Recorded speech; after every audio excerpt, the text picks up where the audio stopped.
ভূ রাজনীতির ডামাডোলে মাস কয়েক আগেও টুর্নামেন্টের ভেন্যু নিয়ে অনিশ্চয়তায় আইসিসি, তবে এবার যেন কড়াকড়ি অবস্থানে ক্রিকেটের সর্বোচ্চ সংস্থাটি। ভারতের গড়িমসি থামাতে সাফ জানিয়ে দেওয়া হয়েছে পাকিস্তানে আয়োজন করা হবে 25-এর চ্যাম্পিয়ন্স ট্রফি। 8 দলের এই টুর্নামেন্টকে সামনে রেখে পাকিস্তানের 3 ভেন্যু লাহোর, করাচি, রাওয়ালপিন্ডির অবকাঠামো উন্নয়নে কাজ করছে পাকিস্তান। মাসখানেকের মধ্যেই প্রস্তুত হয়ে যাবে প্রতিটি স্টেডিয়াম, জানিয়েছেন পাকিস্তান ক্রিকেট বোর্ডের প্রধান মহসিন নাকভি। তবে চ্যাম্পিয়ন্স ট্রফি খেলতে রোহিত শর্মাদের বিসিসিআই পাকিস্তানে পাঠাবে কিনা সে ব্যাপারে এখনো নেওয়া হয়নি কোনো সিদ্ধান্ত।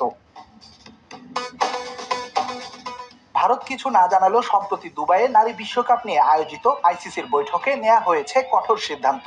অবসান করা হয়েছে আসন্ন চ্যাম্পিয়ন্স ট্রফির ভেন্যু জটিলতা।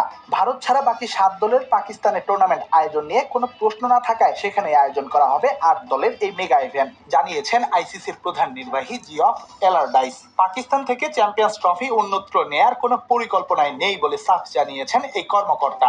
অংশ নেয়া 7 দলের সাথে কথা বলেই নাকি নেওয়া হয়েছে এমন সিদ্ধান্ত।